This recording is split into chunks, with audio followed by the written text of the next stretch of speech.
Bueno, amigos de Misión Cero Televisión, pues continuamos en este fascinante curso dedicado a la inteligencia artificial y el porvenir de la especie humana y tenemos el placer de haber podido escuchar y de tener ahora con nosotros en el programa a Javier de Felipe Orquieta, que es profesor de investigación del Instituto Cajal del CSIC y miembro del proyecto Cajal Blue Brain. Ya veréis qué cosa más interesante están haciendo estos señores, estos científicos, estos estudiosos del cerebro, además de ser también neurólogo de la NASA. Muchísimas gracias por estar con nosotros.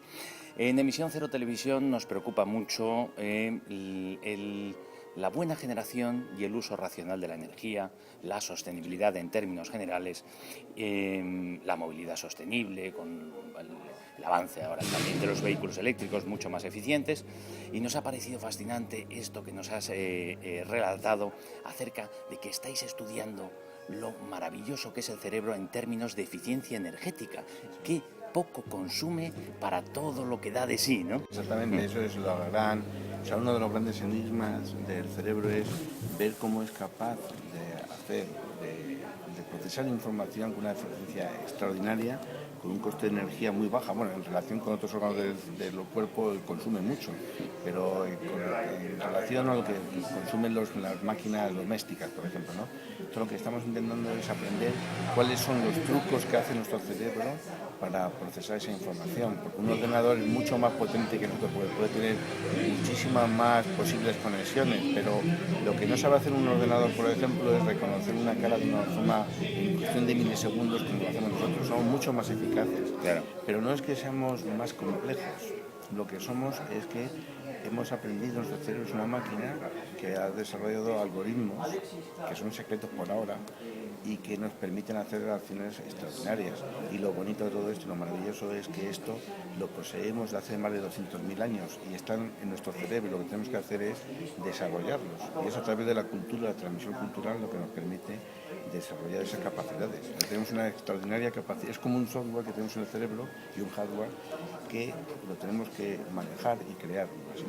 Eso queríamos comentar, hemos avanzado muchísimo en el desarrollo del hardware, es decir, el aparataje que permite el procesamiento de datos y que en algunos casos es más eficiente que otros. Se ha hablado mucho, bueno, pues de los buenos diseños desarrollados por Apple, tanto en ese aparataje, en ese chisme físico, como también en el propio software. Pero es increíble que tenemos muchísimo que aprender de cómo funciona el cerebro, y vosotros ya estáis trabajando en generar ese hardware, es decir, ese aparato físico semejante a lo que es el propio cerebro, ¿no? Que es lo que llamamos ya existe un nombre para ello, que es el computador neuromórfico. El computador neuromórfico, es decir, que tiene forma basada en la idea de las... del cerebro, claro. Si fuéramos capaces de crear un cerebro, sería extraordinario, primero, porque comprenderíamos actividades, por ejemplo, un ordenador no piensa, no se deprime, por ejemplo, ¿no? Pero el origen de todos los estudios no es el tener un ordenador que sea un ordenador humano para jugar a ser Frankenstein o ser dioses, no. Lo que nos interesa es saber cómo se ha diseñado el circuito del cerebro para comprender cómo se altera con las enfermedades. Cuando yo tengo una depresión o por ejemplo, imaginemos un fármaco antiepiléptico, para probar un fármaco antiepiléptico nos hace falta hacer miles de experimentos, animales de experimentación, hacer extrapolaciones, etc. Si yo tengo un circuito del cerebro que puedo hacer miles de experimentos, o mejor dicho, millones de experimentos en cuestiones de segundos, podemos avanzar en el desarrollo de fármacos de una forma extraordinaria. O sea, el desarrollo de computadores, de máquinas que imiten un cerebro humano es muy importante, no para jugar a hacer hombres especiales o Frankensteins, no es para conocer mejor al cerebro humano y curarnos, y ser más felices, porque vamos a tener mucho más posibilidades de desarrollar fármacos y parar enfermedades. Eso es lo primero. Y lo segundo es que vamos a aprender a aprender lo que somos nosotros. O sea, jamás hemos hablado en las conferencias de que se podrá ser inmortal trasladando la información del cerebro a una máquina, y eso no. O sea, que sí quizás podremos tener, eso quizás algún día, una máquina, si yo supiera cómo funciona un cerebro al 100% de todo el cerebro humano, que todavía estamos muy lejos, pero si supiéramos eso y pudiéramos hacer una imitación de todo lo que es el cerebro, ¿por qué no? Pero no podría ser que tu historia, que está grabada en tu cerebro, tú la puedas transmitir a una máquina, porque eso no está grabado, es en base a unas conexiones, a un circuito que hemos creado, pero eso sería imposible, ¿no? O sea, es decir, que crear una máquina que sea como un cerebro humano, eso será posible, pero imitarnos a nosotros mismos, el que la ha creado, eso es otra cosa. Qué pena no tener entre nosotros a un cerebro y a una persona como Cajal. ¿Qué haría un Cajal con las posibilidades y las herramientas de las que tú ahora y tu equipo disfrutáis? Porque nos avanzabas, que es increíble, prácticamente no podemos creernos que pudiera este hombre visionar, no visionar, sino además con certeza saber cómo funciona un cerebro, claro, con el detalle que nos has expresado, claro, ¿no? sí, es que lo que ocurre es que a lo largo de mi carrera científica, como ya he comentado, hay aspectos de la ciencia que que he pensado que jamás iba a poder alcanzar. O sea, porque por ejemplo, hay una herramienta que hemos desarrollado nosotros también, que es la microscopía electrónica automática en 3 dimensiones, que yo he estudiado siempre microscopía electrónica a lo largo de mi vida, y siempre decía como una broma que sería algún día podremos tener un fragmento de cerebro, meterlo en la máquina y hacerlo de forma automática en vez de hacerlo a mano. Ya no lo tenemos. Cuando yo lo vi eso, yo dije, no me puedo creer. Y entonces para mí ha sido una revolución extraordinaria. Entonces eso, más otras cosas, a lo largo de mi carrera, con 30 años de investigación, he vivido en mi propia carne, vamos, en un laboratorio, avances de la noche a la mañana. Y eso es extraordinario. Por eso, nuestro cerebro tiene 200.000 años, y en tan solo 150 años hemos llegado a lo que hemos llegado. Imaginemos que sabremos dentro de 100.000 años. Pues claro, no tenemos que... O sea, una cosa que es importante es resaltar que el estudio del cerebro es muy difícil, pero no quiere decir que es imposible. Imposible no, es difícil. Y que con los avances tecnológicos que vamos teniendo, vamos a una velocidad extraordinaria, y la verdad que es un placer participar en este tipo de avances.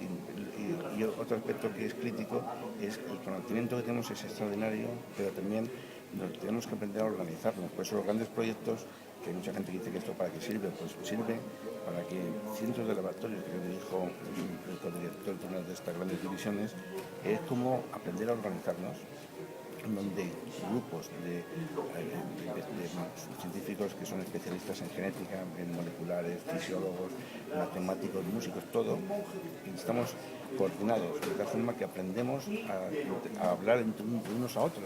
Yo, por ejemplo, para mí puede ser sorprendente cómo puedo yo llamar a un móvil y conocer la voz, por ejemplo, de mi mujer. Y eso cómo puede ser, a lo mejor yo soy ignorante de la tecnología de ellos, pero a un ingeniero me lo puede explicar.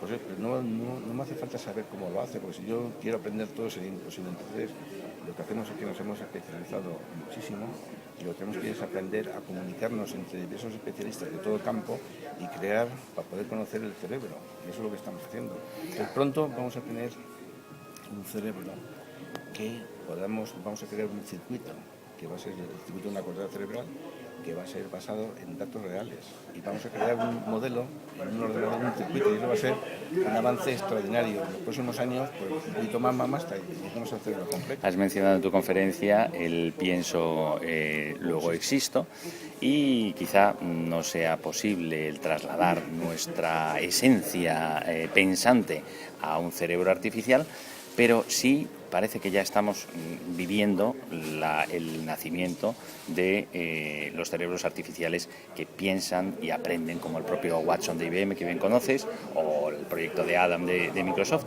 Y bueno, pues estos tíos existen. No, sí, pero hay una cosa, por ejemplo, en nuestro proyecto también tenemos una división de robótica. Y me acuerdo que muchas veces en broma hablamos nosotros, en la reunión de directores, siempre nos hace la broma que para qué queremos conocer el cerebro si los robots funcionan muy bien y no tienen cerebro. ¿Sabes? Entonces, lo que ocurre es que nosotros podemos enseñar a una máquina a sumar, a calcular, pero no todavía pensar como pensamos nosotros. Ese tipo de ordenadores se basan en las lógicas humanas, pero no en los circuitos humanos todavía. El tema es que si yo soy capaz de conocer un cerebro completamente, y cuando ese cerebro se ponga a funcionar, ¿por qué no va a ser como un cerebro humano? Esa es la pregunta.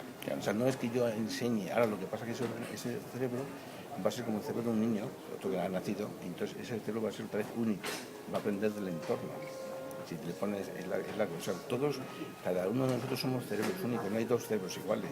Ordenadores puede haber idénticos, todo lo que quieras, pero un cerebro no. Un cerebro no, porque a no ser que un ordenador le introduzcamos la plasticidad y la adaptación del medio ambiente, que eso también es otro tema que, ¿por qué no? Si es que, si yo conozco cómo el cerebro funciona, o sea, primero lo que hemos hablado hoy, el diseño. Yo puedo estudiar el cerebro, ahora mismo disponemos de tecnología para estudiar células cada una de ellas. ¿Cómo funciona? Yo puedo entonces, para conocer eso, yo hago modelos y aprendo a utilizarlos. Creo luego neuronales virtuales, porque me baso en los datos biológicos y eso lo voy pegando y voy haciendo un ordenador. Entonces, el primer ordenador que vamos a crear ahora, que yo quiero crear, es un ordenador basado en una célula piramidal, es una célula básica del cerebro que es la más abundante. Entonces, una sola célula. O sea, yo, pues cuando hablaban aquí de seres humanos, estamos en otra cosa distinta. Yo hablo de un cerebro primero basado en una neurona, una neurona con un ordenador, y luego ese multiplicarlo. O sea, la idea nuestra es ir mucho más profundamente, ir al cerebro humano, pero no al modelo cognitivo, que también es interesante, pero eso es otro tema. En la creación de este avance en el conocimiento y también en las posibilidades, os estáis apoyando lógicamente pues en la informática general, pero ya os podéis apoyar también en la propia inteligencia artificial. ¿Estáis haciendo algún experimento, por ejemplo, con Watson de IBM, o podríais hacerlo, o estáis abiertos a poder trabajar con el avance que hay en sí mismo de la inteligencia artificial para crear más inteligencia artificial? Sí, todo este proyecto sobre todo es tecnológico. Estamos usando grandes máquinas, ordenadores más potentes. Por ejemplo, yo genero miles de imágenes con los nuevos ordenadores que son las nuevas máquinas para estudiar el cerebro. La microscopía electrónica automática que desarrollamos es estudiar las señales a nivel ultraestructural en 3 dimensiones, que eso era, hace 2 años era impensable, ahora ya lo estamos haciendo, pero tenemos el problema que tenemos miles de imágenes. Entonces, para segmentar, para ver la sinapsis, tienes que utilizar métodos de análisis de imagen que no existen. Entonces hay que hacer un software.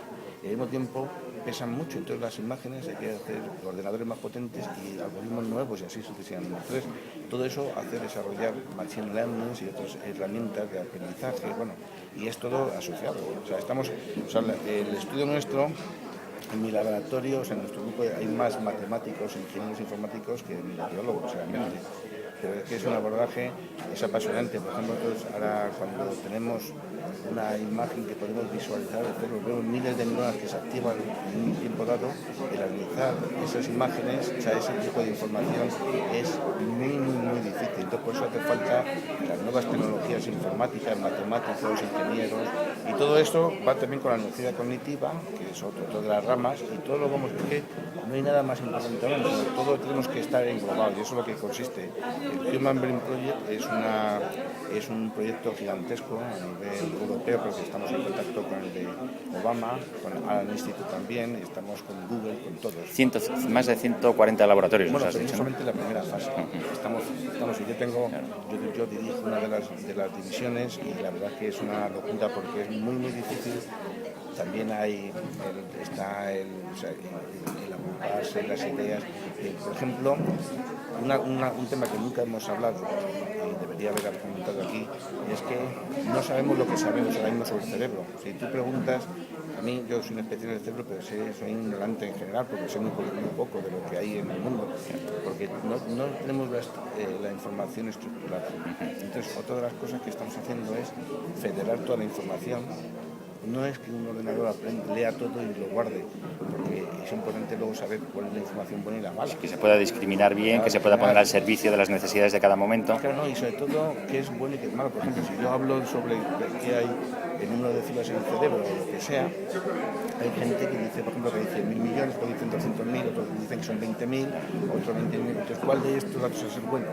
Y entonces por eso hace falta especialistas que digan este es el bueno y lo seleccionan. Y eso un ordenador no lo puede hacer. Claro.